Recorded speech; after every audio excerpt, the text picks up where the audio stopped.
چمکے سورج موجود نہ ہو تو چمکے. حضور نے آنکھیں کھول دی. یہ نہیں کہا عائشہ یہ شرک کیا کر رہی ہے, تو میری نعت کیوں پڑھ رہی ہے. حضور نے یہ نہیں کہا کہ عائشہ تو شرک کیوں کر رہی ہے, میری نعت کیوں پڑھ رہی ہے, بلکہ حضور نے مسکرایا. پتا چلا جب کوئی دل سے نعت پڑھتا ہے تو حضور مسکراتے ہیں. بس نعت پڑھنے والے کو حضور کے لیے پڑھنا چاہیے, نعت پڑھنے والے کو نوٹ کے لیے نہیں, نعت پڑھنے والے کو داد کے لیے نہیں. بڑی معذرت کے ساتھ آپ مجھے جتنی گالیاں دینا چاہے دے لے, لیکن میں یہ ضرور کہہ کر کے رہوں گا, کاش ہمارے شعراء نذرانہ طے نہ کرتے اور حضور کے لیے نعت پڑھتے تو جتنا مانگتے ہیں اس سے زیادہ ان کو ملتا. اس لیے کہ حضور سے بڑھ کر دیتا کون ہے. اور اب تو حالات یہ ہو گئے, لوگ ہمیں بھی فون کر کے کہتے ہیں کہ سید صاحب آئیں گے تو لیں گے کتنا. ایک دن میں نے غصے میں کہہ دیا کہ راتیں جو ہے نچنیوں کی طے ہوتی ہے, خطیبوں کی طے نہیں ہوتی. راتیں نچنیوں کی طے, اور ذمہ دار آپ لوگ ہیں, آپ عادت بگاڑتے ہیں. قرآن کہتا ہے وَلَا تَعَاوَنُوا عَلَى الْإِثْمِ وَالْعُدْوَانِ, برائی پر ایک دوسرے کی مدد نہ کرو. جو اجرت مانگے اس سے کہو گھر رہے تیری ضرورت نہیں. ہمیں تو وہ چاہیے جو حضور کے عشق کی بات کرے, حضور کی محبت کی بات کرے, محبت.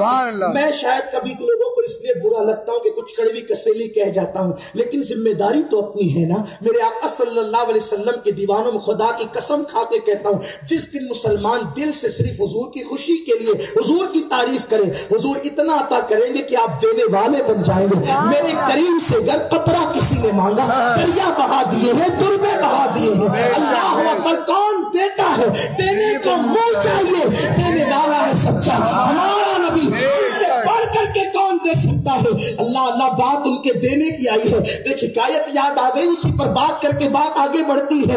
ایک مرتبہ ایک شخص ملا, اور ملنے کے بعد ایک ننھے سے شہزادے کا سامنا ہو گیا. اس کا چہرہ دیکھ کر اس شخص کو پتا چلا کہ یہ ننھا سا شہزادہ کسی معمولی گھرانے کا نہیں بلکہ بہت بڑے گھرانے کا لگتا ہے. تو ننھے سے شہزادے کو دیکھ کر اس بڑے خاندان کے فرد نے کہا, او بچے مجھے پہچانتے ہیں میں کون ہوں؟ تو اس ننھے سے شہزادے نے کہا, کون ہے تو؟ کہا اتنے بڑے گھرانے کا ہوں, میں حاتم تائی کے گھر کا فرد ہوں, اور میرا دادا اتنا سخی تھا کہ اس نے 10 دروازے بنا کر کے رکھے تھے. اگر ایک فقیر بھکاری ایک دروازے سے آتا اور مانگتا تو میرا دادا اس سے بھی دیتا, پھر وہی اسی وقت دوسرے سے آتا تو بھی دیتا, پھر وہ فقیر وہ بھکاری تیسری مرتبہ اسی وقت اسی ٹائم تیسرے دروازے سے آتا تو بھی دیتا, حتیٰ کہ 10 دروازے سے دیتا.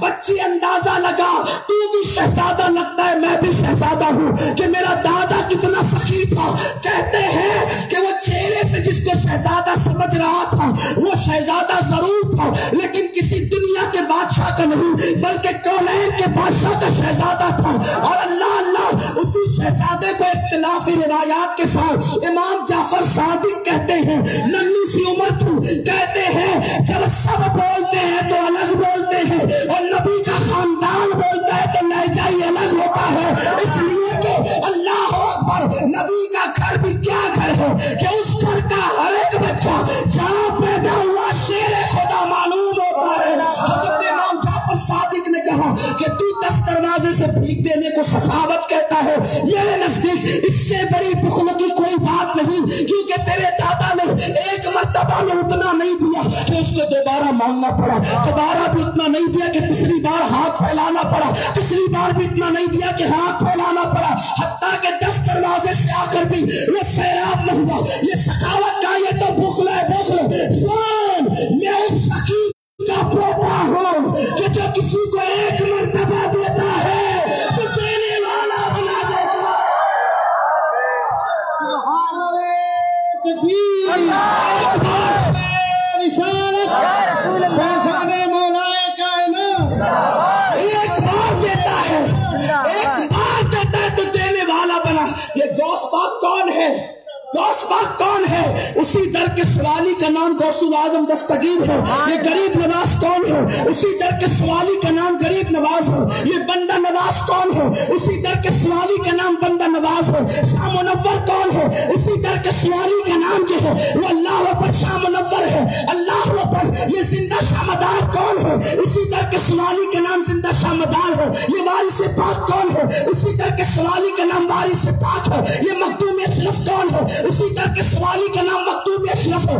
حد تو یہ ہے کہ کائنات میں جس کی بھی جھولی بھری ہے وہ آمینہ کے لال کے دینے سے بھری ہے. اسی لیے نام کہتے ہیں خلق کے حاکم ہو تم، رزق کے قاسم ہو تم. تم سے ملا جو ملا تم پہ کرو. جس کو ملا جتنا ملا صدقہ تیرا، جس نے جو پایا آپ سے. حد تو یہ ہے کہ انبیاء کی جھولی بھی آپ کے ہاتھوں سے بھرتی ہے. سبحان اللہ. حد تو یہ ہے انبیاء کی جھولی بھی آپ کے ہاتھ سے. اپنا نبی وہ نبی، اپنا نبی وہ نبی ہے، اپنا آقا وہ آقا ہے. مانگ لو نا ایک بار دل سے. کیوں اس کے آگے ہاتھ پھیلاتے؟ کیوں اپنی؟ اور ایک بات عرض کروں، اگر توجہ ہے تو محبوب کا ذکر نکل آیا ہے. ہر دینے والا مانگنے پہ دیتا ہے، ہر دینے والا مانگنے پہ دیتا ہے. حضور کیا شان والے ہیں. خود اپنی گلی میں وہ روادار صدا ہو جو بھیک لیے راہ گدا دیکھ رہا. حضور بن مانگے انتظار کرتے ہیں، اور ہر دینے والا تمنا کرتا ہے کہ میں کسی کو بھیک دوں تو یہ مجھے دعا دے. تنہا حضور ہے، بھیک دیتے ہیں اور دعا بھی دیتے ہیں. آتا ہے فقیروں پہ انہیں پیار کچھ ایسا، خود بھیک دے اور خود کہے منگتا کا بھلا ہو. خود بھیک دے. کیا شان والے اپنے آقا. کیوں کہیں پڑے ہوئے ہو، کیوں ادھر ادھر پریشان ہو؟ آؤ ان سے رشتہ جوڑے. بات دور نکلتی، رشتہ جوڑنے کی بات کرتا ہوں، بات اختتام کی طرف لے جاتے. اما عائشہ نے جب کہا اے چاند، تجھ سے زیادہ خوبصورت تو میرا چاند ہے. تو صرف سورج کی غیر موجودگی میں چمکتا ہے، میرا چاند تو سورج ہو تو بھی نہیں ہو تو بھی. حضور نے آنکھیں کھول کے مسکرا کے کہا او عائشہ، تو شاعرہ کب سے ہو گئی؟ عائشہ تو شاعرہ کب سے ہو گئی؟ اس کی جب سے آپ کا جلوہ دیکھ لیا ہے تب سے ہم نے بھی شعر کہنا شروع کر دیا. جب سے آپ کا جلوہ اور پھر شعر کہا تو کیا کہا پتہ ہے؟ مصر کی عورتوں نے یوسف کا جمال دیکھا، مصر کی عورتوں نے یوسف کا جمال دیکھا تو انگلیاں کاٹ لی. اگر وہ میرے محبوب کا جمال دیکھ لیتی تو انگلیاں نہیں بلکہ اپنے دل پر چھری چلا لیتی. امام کہتے ہیں حسن یوسف پہ کٹی مصر میں انگشتے زنا، سر کٹاتے ہیں تیرے نام پہ مردان عرب. بولو حضور کا حسن ایسا ہے، تکلم کیسا، ان جیسی کوئی کلام نہ کر سکے. یہ الگ عنوان ہے. چلنا ایسا کہ ان کے چلنے کو قرآن لا اقسم بہذا البلد کہتا ہے، ان کے بولنے کو قرآن قل کہتا ہے. کتنا حسین بولتے ہوں گے کہ اللہ اپنا کلام بھی ان کی زبان سے سننا چاہتا ہے. قل کہہ کے اپنی بات بھی لب سے تیرے سنی، اللہ کو ہے اتنی تیری گفتگو پسند. میں کیا عرض کروں، بولنے والے بول بول کر تھک جائیں گے، زبانیں گھس جائے گی، لکھتے لکھتے قلم ختم ہو جائیں گے. دریاؤں کا پانی اگر روشنائی بن جائے تو وہ خشک ہو جائے گا، لیکن تیرے اوصاف کا ایک باب بھی پورا نہ ہو سکے گا. کون بیان کر سکتا ہے؟ جس کی مدحت خود قرآن کرے، جس کی نعت اللہ بیان کرے، اس کی شان کون بیان کر سکتا؟ کون بیان؟ قدرت نے ان کو اتنا حسن والا بنایا کہ ان کو بنا کر وہ دکان ہی بند کر دی. رخ مصطفیٰ ہے وہ آئینہ کہ اب ایسا دوسرا آئینہ نہ ہماری بزم خیال میں نہ دکان آئینہ ساز میں. ان جیسا نہ کوئی حسن والا، ان جیسا نہ کوئی علم والا، ان جیسا نہ کوئی تقوی والا، ان جیسا نہ کوئی جو ہے وہ اللہ اکبر شان والا، ان جیسا نہ کوئی بولنے والا، ان جیسا نہ کوئی چلنے والا. ان کی رفتار یہ ہے کہ جبریل بھی تھک رہتے ہیں. تھکے تھے روح الامی کے بازو، کہاں وہ دامن کہاں وہ پہلو، رکاب چھوٹی امید ٹوٹی، نگاہ حسرت کے ولولے تھے. جبریل براق کے ساتھ اڑ سکتا ہے لیکن جبریل مصطفیٰ جان رحمت کے ساتھ چل نہیں سکتا. حضور کے ساتھ صدیق کو چلتا دیکھ کر دونوں کو برابر نہ سمجھنا. وہاں تو جبریل بھی تھک کر بیٹھا ہوا ہے، ہزاروں جبریل الجھے ہوئے ہیں اس گرد منزل میں، نہ جانے کس بلندی پر ہے کاشانہ محمد کا. ظلم کیا اپنے نبی کی ایسی قدر نہ کی جیسا کہ قدر کرنے کا حق تھا. ہم نے اپنی محبتیں تو پلائی لیکن نبی کی محبت پہ ہم نے وہ ایسی بات نہ کی جیسی بات کرنے کا حق تھا. ہم نے اگر حضور کی محبت پلا دی ہوتی تو دنیا سب محبتوں سے پر ہو گئی ہوتی. آج نفرتوں کے کانٹے اس لیے پھیلائے جا رہے ہیں کہ لوگوں کے دل میں حضور کا عشق نہیں. آج لوگ حضور کی بے ادبی اس لیے کر رہے ہیں کہ لوگوں کے دلوں میں حضور کا عشق نہیں. لوگ گناہ میں اس لیے ڈوبتے جا رہے ہیں کہ لوگوں کے دل میں حضور کا عشق نہیں. جب عشق پیدا ہو تو کیفیت کیا ہوتی ہے؟ بس اسی پہ بات ختم کرتا ہوں. عشق پیدا ہو کیفیت کیا ہوتی؟ کاش ہم ان سے عشق کریں. ہاں ان سے عشق کرو گے تو محبوب خدا بن جاؤ گے. ان سے محبت کرو گے تو دنیا تمہارے قدموں میں سمٹ آئے گی. ان سے عشق کرو گے تو دنیا تمہاری غلام بن جائے گی. ہاں عبادتوں سے وہ نہیں ملتا جو حضور کی عشق سے منزل ملتی ہے. کسی نے جناب رومی سے پوچھا تھا، عارف رومی سے، کہ میں کیا بنوں؟ کہا کچھ بن نہ بن، عاشق بن جا. اس لیے کہ جو عشق کی منزل پہ پہنچ جاتا ہے پھر فرشتے بھی اس کے مقدر پہ رشک کرتے ہیں. لیکن عشق کہتے کسے ہیں؟ بس عارف رومی کی زبان میں بات آگے بڑھا کر اختتام کو پہنچاتا ہوں.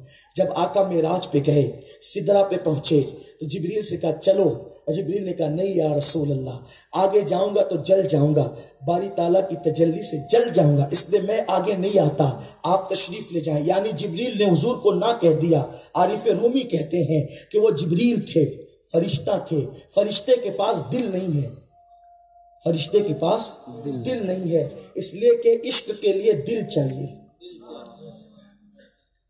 عشق کے لیے دل چاہیے. ساری مخلوق محبت کر سکتی ہے نبی سے، عشق نہیں کر سکتی. عشق کرنا صرف حضرت انسان کا عمل ہے. انسان اشرف المخلوقات اسی لیے ہے کہ اللہ نے اور مخلوق کو دل نہیں دیا، تمہیں دل دیا ہے. آپ کہیں گے ہم نے تو گائے ذبح کر کے دیکھا اس میں دل تھا. ہم کہتے ہیں دل گوشت کے لوتھڑے کو نہیں کہتے، دل عشق کے جوہر کو کہتے ہیں. سبحان اللہ. بات یہ ہے دل عشق کے جہاں عشق ہو. اگر آپ کے دل میں بھی عشق ہے تو آپ کا دل اللہ کا عرش ہے، اور اگر آپ کے دل میں عشق نہیں ہے تو پھر آپ کا دل گائے کے دل سے زیادہ اہمیت نہیں رکھتا. آپ کا دل جو ہے وہ کتے کے دل سے زیادہ اہمیت نہیں رکھتا. آپ کا دل مرغے کے دل سے زیادہ اہمیت نہیں رکھتا. بلکہ اگر عشق نہیں کیا تو بابا بلے شاہ کہتے ہیں اٹھ بلیا چل یار منا لے ورنہ بازی لے گئے کتے. اگر تم نے حضور علیہ الصلوۃ والتسلیم سے عشق نہیں کیا تو تم سے کتے آگے بڑھ گئے اور تم پیچھے ہو گئے. میرے پیارے آقا صلی اللہ علیہ وسلم کے پیارے دیوانوں، تو جناب جبریل امین فرشتہ ہیں، دل نہیں رکھتے، محبت کر سکتے ہیں، عشق نہیں. عشق عزت انسان کی چیز ہے. تو عارف رومی کہتے ہیں کہ جبریل نے نہ کہہ دیا. اگر ان کی جگہ بلال و اویس ہوتے، بلال و اویس ہوتے تو جل جانا گوارا کرتے، محبوب کو نہ کہنا گوارا نہیں کرتے. اس لیے کہ ہر بندہ جینا چاہتا ہے، اہل عشق محبوب پہ مر جانا چاہتا ہے. میرے امام کہتے ہیں الروح فدا کا فزید حرکہ یک شولہ دیگر برزن عشقا مرتن من تن سب پھونک دیا، یہ جان بھی پیارے جلا جانا. وہ جینے کی بات نہیں کرتا، مرنے کی، وہ جلنے کی نہیں بلکہ جلنے کی بات کرتا ہے. اس لیے کہ جب عشق میں جلتا ہے تو پھر کہتا ہے کہ کباب آہو میں بھی آیا مزہ جو دل کے کباب میں. کچا گوشت کبھی کباب نہیں بنتا جب تک وہ جلتا نہیں ہے. جلنے کے بعد کباب بنتا ہے، اور ہر گوشت کو دنیا کی آگ جلا کر کباب بناتی ہے، اور دل کے گوشت کو عشق کی آگ جلا کر کباب بناتی ہے. اور جب وہ ایسا عاشق ہوتا ہے کہ جل کر خاکستر ہو جاتا ہے، اے عشق تیرے صدقے جلنے سے چھٹے سستے، جو آگ بجھاڑ دے گی وہ آگ لگائی ہے. تو پھر اس اہل عشق کا مرتبہ کیا ہوتا ہے کہ جب وہ قبر میں جاتا ہے تو فرشتے اس کی تعظیم کرتے نظر آتے ہیں. نکیرین کرتے ہیں تعظیم میری، فدا ہو کہ تجھ پہ یہ عزت کی. عشق یہ منزل تک پہنچاتے، خاک ہو کر عشق میں آرام سے سونا ملا. جان کی ایک فیل ہے الفت رسول اللہ کی. عشق حضور سے محبت کرو، گناہوں سے تعلق ٹوٹ جائے گا.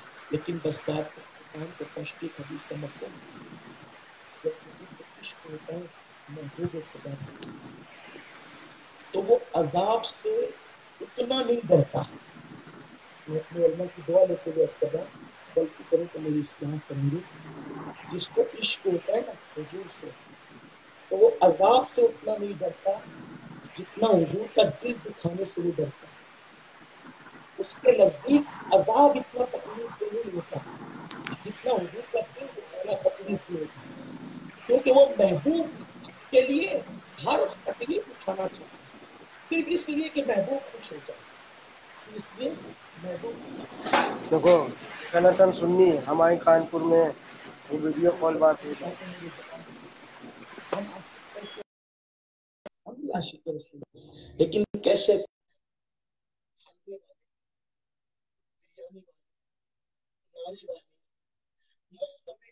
لیکن یاد رکھنا ہر ڈگری امتحان کے بعد ملتی ہے. میں حیران ہوں، ڈاکٹری کی ڈگری امتحان سے پہلے نہیں ملتی، دماغ کھپانے سے پہلے نہیں ملتی، وکالت کی ڈگری دماغ کھپانے سے پہلے اور امتحان سے پہلے نہیں ملتی. یہ عشق رسول کی ڈگری کو تم نے کتنا سستا بنا لیا ہے کہ بغیر محنت کے مل جائے، بغیر قربانی کے مل جائے. ارے جو وکیل بنتا ہے اس سے پوچھ کہ اس نے رات بھر کتنی محنت کی ہے تب کہیں جا کر وکیل بنا ہے. ڈاکٹر بنتا ہے کتنی محنت کی اس نے رات بھر جگ کر، کتنے اس نے جو وہ راتوں کو جاگے جب کہیں جا کر ڈاکٹری کی ڈگری. تو دنیا کی ڈگری تو راتوں کو جاگے بغیر نہ ملے، اور عشق مصطفیٰ کی ڈگری فجر میں اٹھنے کے بغیر مل جائے. عشق مصطفیٰ کی ڈگری فجر میں اٹھنے کے بغیر مل جائے. ہنسنے کی بات نہیں ہے، تھوڑا غور کرو. صرف شاعر کو، مقرر کو 10 روپے کی نوٹ پیش کر کے اگر آپ عشق رسول کا سرٹیفکیٹ لینا چاہتے ہیں تو یہ اتنا آسان نہیں ہے، اتنا آسان نہیں ہے. صرف جلسوں میں نعرے لگا کر غلامی رسول میں موت بھی قبول ہے یہ کہہ کر کے اگر عشق رسول کا سرٹیفکیٹ حاصل کرنا چاہتے ہیں، اتنا آسان نہیں ہے، اتنا آسان نہیں ہے. عاشق بننا اتنا آسان نہیں. اگر عشق رسول آسان ہوتا تو امیر حمزہ کا کلیجہ کیوں چبایا جاتا؟ عشق رسول آسان ہوتا تو کربلا میں امام حسین کا 6 مہینے کا معصوم بچہ، 3 دن کا پیاسا بچہ، ہمارا 6 مہینے کا بچہ اگر جھولے سے گر جائے نماز میں ہمارا دل نہیں لگتا. اس عاشق کے دل سے پوچھو جو کربلا کی زمین پر اپنے بچے کو اپنی گود میں شہادت کے لیے لے جاؤ، شہادت کے لیے. لوگ کہتے ہیں پانی کے لیے، ہم کہتے ہیں اللہ کے عزت و جلال کی قسم اگر حضرت علی اصغر زمین پہ پیر رگڑتے تو پانی کا چشمہ پھر جاری ہوتا. یہ ہماری صرف عقیدتیں نہیں ہیں بلکہ یہ ہماری حقیقتیں ہیں. بار بار ہمارے خطبہ سے آپ نے سنا کہ اگر پرتھوی راج پانی بند کرتا ہے تو سرکار غریب نواز انا ساگر میں پانی پورا سمیٹ لیتے ہیں. اگر پانی کی ضرورت تھی تو حضرت غریب نواز اتنا ہی پانی منگوا لیتے اپنے کٹورے میں جتنی ضرورت تھی، پورا کیوں منگوایا؟ تو غریب نواز بتانا چاہ رہے ہیں یہ کیا مجھے پیاسا مارے گا، پورا پانی چھین کر بتا رہے کہ میں چاہوں تو پرتھوی راج کو پیاسا مار سکتا ہوں، لیکن ہماری شان پیاسا مارنا نہیں ہے، ہماری شان تو دینا ہے، ہماری شان تو دینا ہے. تو حضرت غریب نواز نے یہ بتا دیا کہ میرے نانا پہ اعتراض نہیں کرنا، میرے جد کریم پہ اعتراض نہیں کرنا. حسین سیدوں غریب نواز نے بتایا کہ جب میں انا ساگر کٹورے میں منگوا سکتا ہوں اور پرتھوی راج کو پریشان جو وہ کروا سکتا ہوں تو میرا جد کریم تو بہت اعلیٰ. حسین کی بات یہ الگ ہے. حسین اس ذات کا نام ہے جس کے لیے منبر سے نبی نیچے آتے ہیں.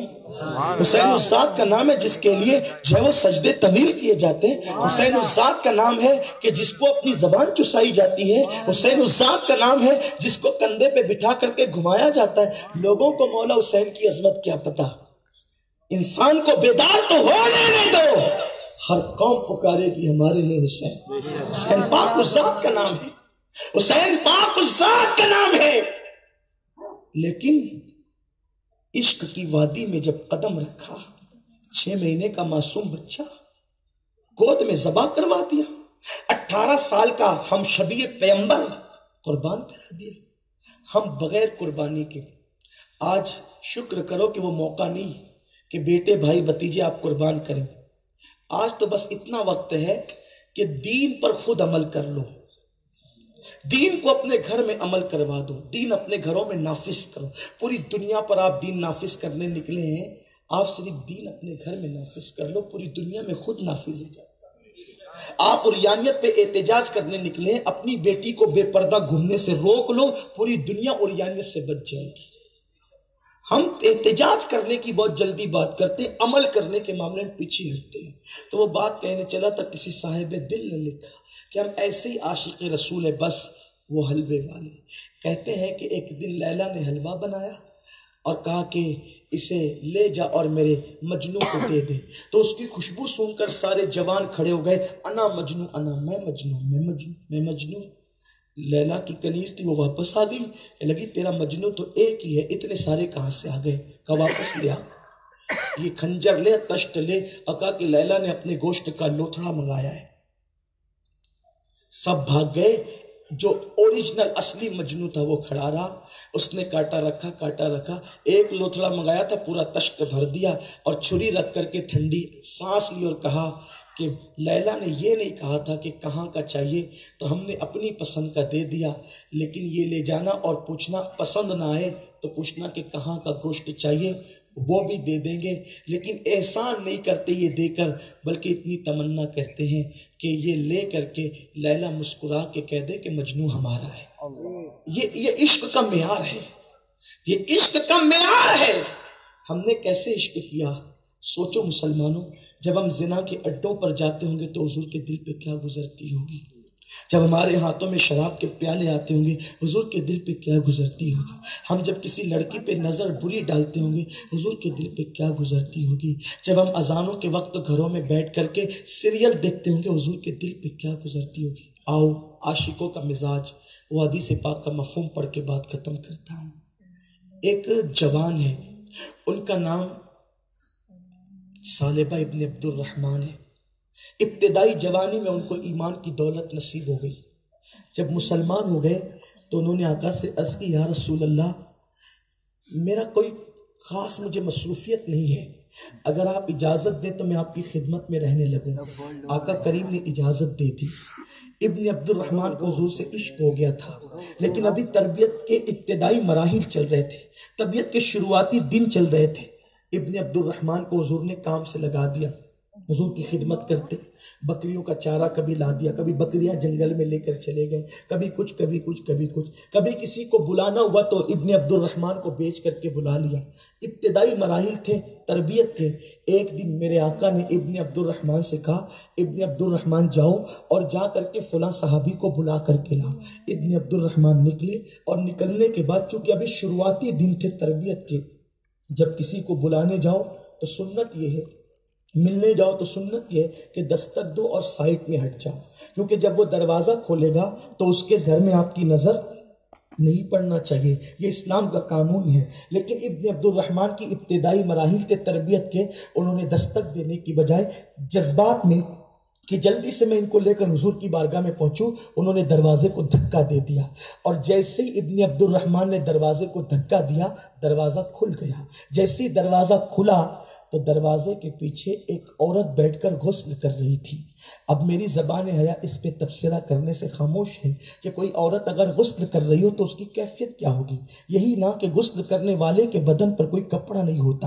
ابن عبد الرحمن نے جیسی اس عورت پہ نظر پڑی فوراً نظر پھیر لی، اور اسلام کے تمام فقہا کا یہ کہنا ہے کہ اگر کسی پر بے ارادہ نظر پڑ جائے یا ایسے منظر پر کسی کی نظر پڑ جائے جس کو دیکھنے سے اللہ رسول نے منع کیا ہو اور وہ فوراً نظر پھیر لے تو وہ گنہگار نہیں ہوتا، نظریں جمانے والا گنہگار ہوتا ہے، نظر پھیرنے والا گنہگار نہیں ہوتا۔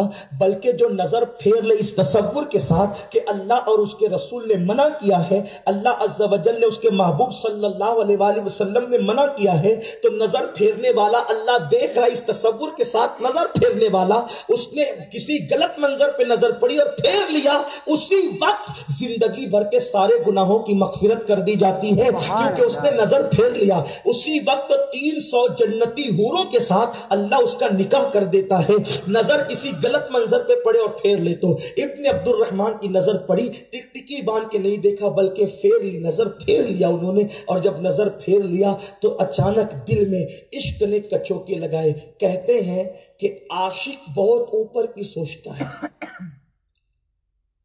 عاشق بہت اوپر کی سوچتا ہے، جہاں تک لوگوں کا دماغ نہیں جاتا وہاں عاشق کی فکر جاتی ہے۔ ابن عبد الرحمن کی نظر اس عورت پر پڑی، نظر پھیری، عشق نے کچوکے لگائے، ابن عبد الرحمن تو نے کیا کر لیا؟ ابن عبد الرحمن تو نے کیا کر لیا؟ ایک عورت پر تو نے نظر ڈال دی، اس کے جسم پر۔ اگر اس گناہ کی خبر تیرے محبوب کو پہنچ گئی تو ان کا دل دکھے گا، اور محبوب کا دل دکھانے سے بڑا کوئی گناہ نہیں ہے۔ محبوب کا دل دکھے گا۔ تو نے کیا کر لیا ابن عبد الرحمن؟ فوراً نظر آسمان کی طرف اٹھائی، اے اللہ تو مجھے معاف کر دے، یا جتنی بڑی چاہے تو مجھے سزا دے دے، مجھے معاف کر دے یا جتنی بڑی چاہے تو مجھے سزا دے دے، لیکن میرے گناہ کی خبر میرے محبوب کو مت ہونے دینا، کیونکہ ان کا اگر دل دکھے گا تو میں کیسا عاشق ہوں۔ بس یہی کہتے جا رہے، روتے جا رہے، کہتے جا رہے، روتے جا رہے۔ ہائے رے عشق، حالانکہ یہ گناہ نہ تھا، یہ تو ناکردہ جرم تھا، یہ تو ناکردہ گناہ تھا۔ اللہ اکبر، یہ کہتے جا رہے، روتے جا رہے۔ ایسے میں حضرت ابن عبد الرحمن اپنے گھر نہیں گئے، حضور کے پاس نہیں گئے، آقا کی بارگاہ میں نہیں گئے، بلکہ ایک جنگل میں چلے گئے۔ رات دن رونا رونا رونا، صرف رونا۔ ایک غار میں بیٹھ کر رونے لگے، نہ دن کو چین نہ رات کو چین۔ اے اللہ کاش میں پیدا نہ ہوا ہوتا، اور نہ مجھ سے یہ گناہ ہوتا، نہ میرے محبوب کا دل دکھتا۔ مولا جو سزا چاہے دے دے، لیکن میرے محبوب کو اس گناہ کی خبر مت ہونے دینا، ورنہ ان کا دل دکھ جائے گا۔ اللہ اکبر، اندازہ تو کرے مسلمانوں، میرے آقا کے دیوانوں۔ حضور علیہ السلام صحابہ سے پوچھتے ہیں، اے میرے صحابہ ابن عبد الرحمن کہاں ہے؟ صحابہ عرض کرتے ہیں، یا رسول اللہ پتہ نہیں وہ کہاں چلا گیا، ایک طویل عرصہ ہوا، نہ اس کے گھر والے صحیح رپورٹ دے پا رہے، نہ کوئی اس کے متعلق کوئی رپورٹ دیتا ہے۔ آخر کار جب 41 دن یا 40 دن کا عرصہ بیت گیا تو میرے کریم آقا نے فرمایا، اے عمر اور اے سلمان جاؤ اور جا کر کے ابن عبد الرحمن ایک غار میں بیٹھ کر فلاں جنگل میں رو رہا ہے، 40 دن سے اس نے نہ کھانا کھایا ہے، نہ پانی پیا ہے، نہ اس نے بستر پہ پیٹ لگائی ہے، وہ صرف رو رہا ہے، رو رہا ہے، رو رہا ہے، جاؤ اور اس کو میری بارگاہ میں لے کر آؤ۔ سیدنا فاروق اعظم اور سلمان فارسی جب دونوں تشریف لے گئے تو وہاں جا کر کے دیکھا اس جنگل میں ایک چرواہا کھڑا ہے۔ چرواہے سے پوچھا، او چرواہے کیا تو نے ہمارے دوست ثعلبہ ابن عبد الرحمن کو دیکھا ہے؟ تو وہ کہتا ہے، تمہارا دوست کون ہے میں نہیں جانتا، البتہ میں ایک ایسے بندے کو جانتا ہوں کہ جس کو کسی سے عشق ہو گیا ہے، اور وہ اپنی جان سے زیادہ اپنے محبوب سے محبت کرتا ہے، اور وہ کسی سے بہت زیادہ ڈرتا ہے، اور اس سے کوئی گناہ ہو گیا ہے، بس وہ ایک ہی صدا کرتا ہے کہ کاش میں پیدا نہ ہوا ہوتا، اللہ تو جو چاہے مجھے سزا دے دے، لیکن میرے محبوب کو میرے گناہ کی خبر نہ ہونے دے۔ یہ کہہ کر وہ چیخ چیخ کر دھاڑے مار مار کے روتا ہے، اس کے حال پہ ترس آتا ہے۔ حضرت فاروق اعظم نے کہا، سلمان اپنا دوست مل گیا۔ چرواہے سے کہا، کہاں ہے وہ؟ کہا، وہ کہاں ہے میں نہیں بتا سکتا، البتہ وہ غار سے آتا ہے اور پوری پوری رات جنگل میں روتا ہے، اس کے رونے پر ترس آتا ہے۔ فاروق اعظم نے کہا، وہ کہاں ملے گا؟ کہا، وہ ملے گا نہیں، اگر اس سے ملنا ہے تو رات کا انتظار کرو، جب رات آئے گی تو وہ نکل کر کے آئے گا اور وہ روئے گا۔ اللہ اکبر، حضرت سلمان فارسی سیدنا فاروق اعظم دونوں انتظار کرنے لگے، اور اس کے بعد پھر یہ ہوا، جب رات گہری ہو گئی تو کسی کے رونے کی آواز آئی، اے اللہ کاش میں پیدا نہ ہوا ہوتا اور نہ مجھ سے یہ گناہ ہوتا، میرے اللہ تو جو چاہے مجھے سزا دے یا مجھے معاف کر دے، لیکن میرے گناہ کی خبر میرے محبوب کو مت ہونے دینا، ورنہ ان کا دل دکھے گا، اللہ ان کا دل دکھے گا، میرے محبوب کو میرے گناہ کی خبر مت ہونے دینا۔ یہ کہہ کر کے رونے والا رو رہا ہے، فاروق اعظم دوڑے اور ان کو سینے سے لگا لیا، ثعلبہ ثعلبہ کیا حال بنا رکھا ہے، چلو تمہیں حضور بلا رہے ہیں۔ اتنا سننا تھا، حضرت ثعلبہ ابن عبد الرحمن نے کہا، عمر کیا میرے گناہ کی حضور کو خبر ہو گئی؟ میرے گناہ کی حضور کو خبر ہو گئی، میرے محبوب کو خبر ہو گئی؟ فاروق اعظم کہتے ہیں، ثعلبہ مجھے کچھ بھی نہیں پتا، بس آقا نے حکم دیا کہ بلا کر کے لاؤ، میں ڈھونڈتے ڈھونڈتے یہاں آ گیا۔ میرے آقا علیہ السلام کے غلاموں، اتنا سننے کے بعد ثعلبہ کہتے ہیں، عمر مجھ پہ ایک احسان کرو، آقا نے بلایا ہے، میں انکار تو نہیں کر سکتا، میں ضرور چلوں گا، لیکن حضور کا سامنا کرنے کی میرے اندر ہمت نہیں ہے، کیونکہ مجھ سے وہ پاپ ہو گیا ہے، میں نے اتنا بڑا گناہ کر لیا ہے کہ سامنے جانے کی ہمت نہیں ہے۔ عمر احسان کرو، مجھے ضرور لے کر چلو، لیکن ایک شرط ہے، جب حضور حالت نماز میں ہو تو تب مجھے لے کر چلنا، تاکہ میں حاضر بھی ہو جاؤں اور حضور کا سامنا بھی نہ ہونے پائے۔ جب ہمارے مقررین تقریر کرتے ہیں کہ حضور قبر میں آئیں گے تو ہمارے مجمع سے نعرے لگتے ہیں، لیکن کیا کبھی ہم نے سوچا حضور قبر میں آئیں گے اور اتنے قریب سے ہم حضور کی زیارت کریں گے، اتنے قریب سے کہ ساری دوریاں ختم ہو جائے گی۔ اللہ نہ کرے، ہزار بار نہ کرے، اگر حضور علیہ السلام چہرے پہ داڑھی نہ دیکھ کر ناراض ہو کر یہ کہے کہ جھوٹے عشق کا دعویٰ مجھ سے کرتا تھا اور انگریزوں کی طرح چہرہ بناتا تھا، اور ناراض ہو کر قبروں سے حضور چلے جائیں، تو وہ لوگ کیا ہوگا؟ اپنی راتوں کے اندر زنا کے مناظر دیکھتا تھا، شراب کی اڈوں پہ جاتا تھا، مومنوں پر جھوٹا الزام لگاتا تھا، ایمان والوں کا دل دکھاتا تھا، رشوت کھاتا تھا، سود کھاتا تھا، عورتوں پہ بدنظری کرتا تھا۔ سوچو انجام کیا ہوگا؟ اگر اللہ ناراض ہو جائے، حضور کے وسیلے سے منا سکتے ہیں، حضور ہی ناراض ہو کر چلے جائیں، کہاں جاؤ گے؟ کس کے دروازے پہ دستک دو گے؟ کس سے شفاعت کی بھیک مانگو گے؟ مسلمانوں، ہم نے تو اپنی طبیعت کے مطابق زندگی گزاری۔ طائف کی وادیوں میں جو حضور کو پتھر مارے گئے تھے، وہ حضور کو اتنی تکلیف نہیں پہنچاتے جتنا تمہارا داڑھی منڈانا حضور کو تکلیف پہنچاتا ہے۔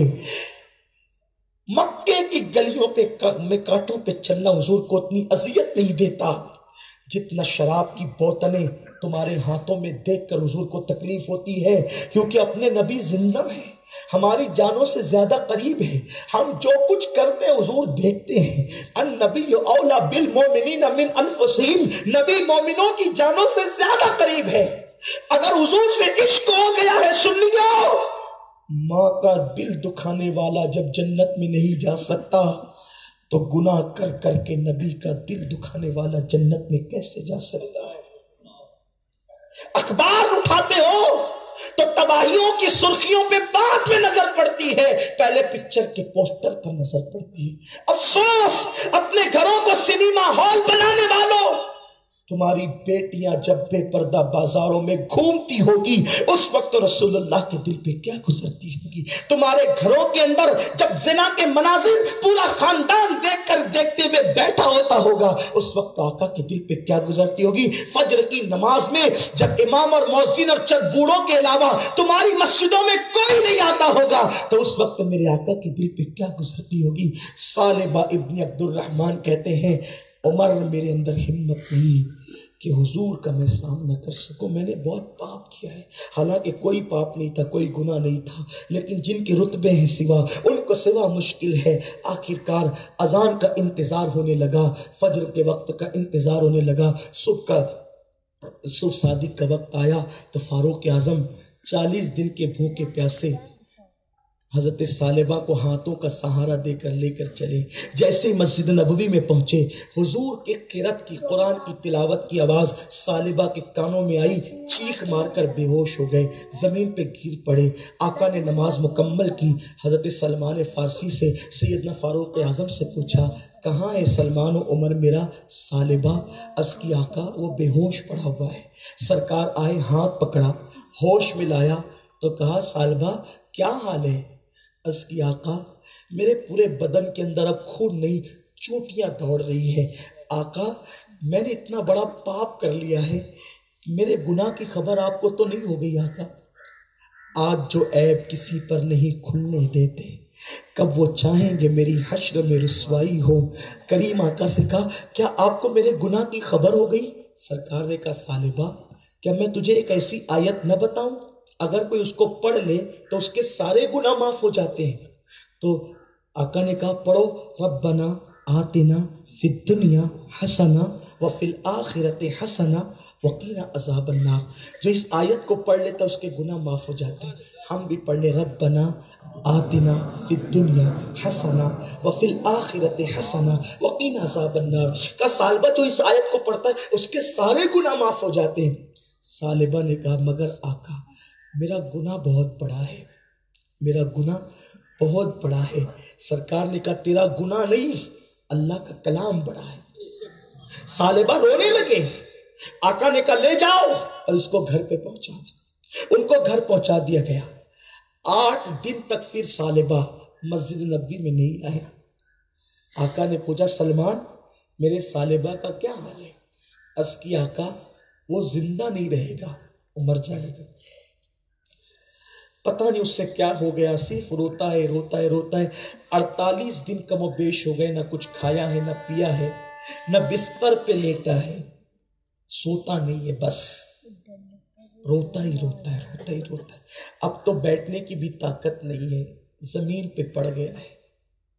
سرکار نے کہا چلو آج ہم اس کے گھر چلتے ہیں، اس کو حوصلہ دیتے ہیں، اس کو ہمت دیتے ہیں۔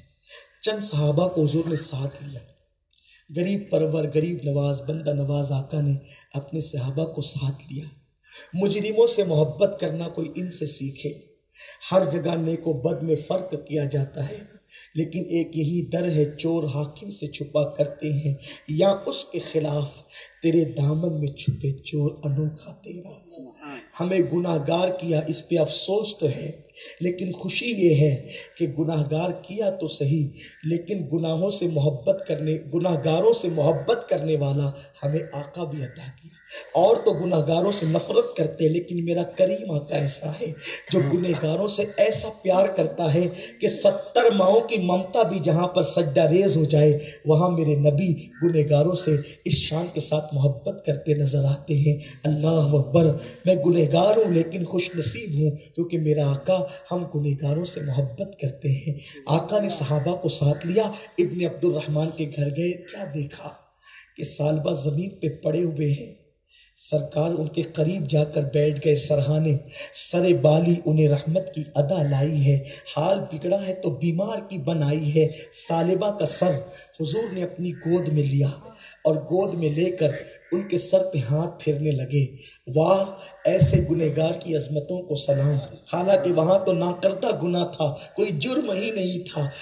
اللہ اللہ، اگر حضور کی نالین سر پہ رکھنے کو مل جائے تو ہم کہتے ہیں کہ ہم تاجدار ہیں۔ حضور نے جس کا سر اپنے زانوں پہ لے لیا ہو وہ کتنا خوش نصیب ہوگا، اور سر پہ ہاتھ پھرتے ہیں۔ مگر واہ رے غیرت عشق رسول، واہ رے غیرت عشق رسول۔ سالبہ نے دھیرے دھیرے اپنا سر حضور کے ہاتھوں سے ہٹایا، نیچے کیا اور سر کو زمین پہ ڈال دیا۔ سرکار نے کہا سالبہ، میں نے اپنی گود میں تیرا سر رکھا، تو نے اپنا سر میری گود سے نیچے کیوں اتارا؟ سالبہ کہتے ہیں آقا ان آنکھوں نے بڑا پاپ کیا ہے، ان آنکھوں نے بڑے جرائم کیے ہیں، اس لیے سر آپ کے گود میں رہنے کے قابل نہیں ہے۔ یہ کہہ کر کے رونے لگے۔ حضور نے پھر سر اٹھایا، پھر گود میں رکھا، پھر سر گرا لیا، پھر سر اٹھایا، گود میں رکھا، پھر سر گرا لیا۔ محب و محبوب کی یہ ادا قدرت دیکھ رہی تھی۔ اللہ نے جبریل کو بھیجا اور کہا جبریل جاؤ اور میرے محبوب سے کہنا کہ سالبہ اپنے ناکردہ گناہ پر اتنا نادم اور شرمندہ ہے کہ ہمیں اس کی یہ ادا اتنی پسند آ گئی ہے کہ اگر وہ تمام اولین اور آخرین کے برابر یعنی پوری کائنات کے برابر بھی وہ پاپ لے کر آئے تو بھی ہم اس کو بخش دیں گے، پوری کائنات کے برابر پاپ لے کر آئے تو بھی ہم اسے بخش دیں گے۔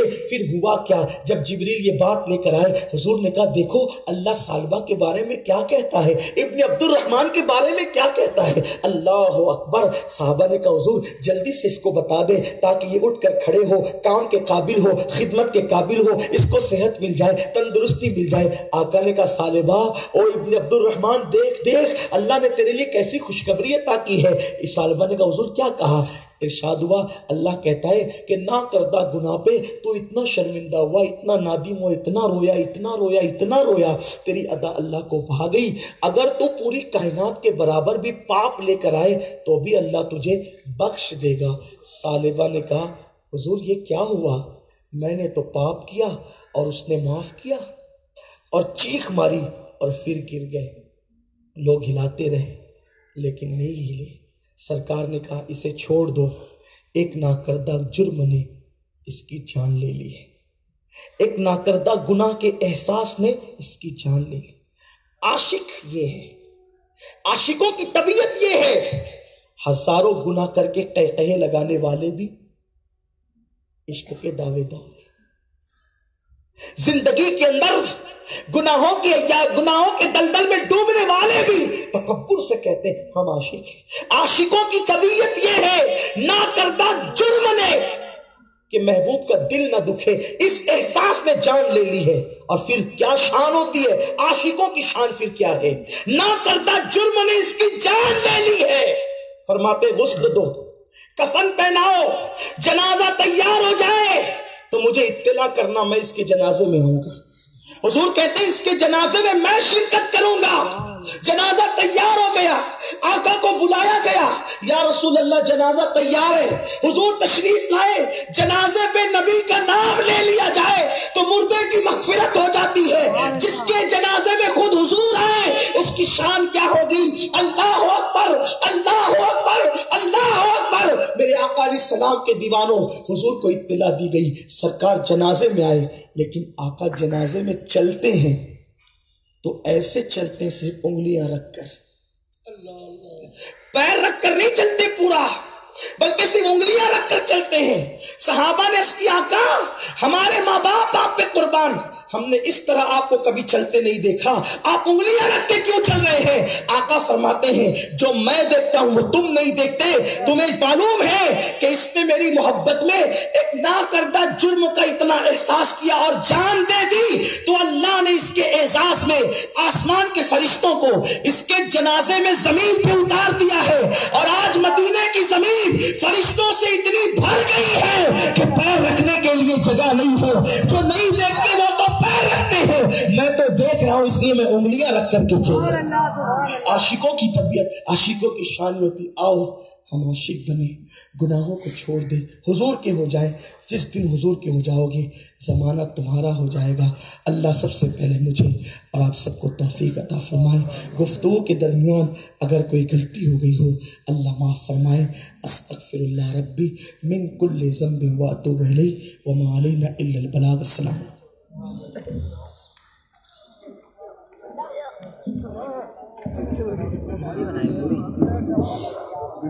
لائف چلا لائف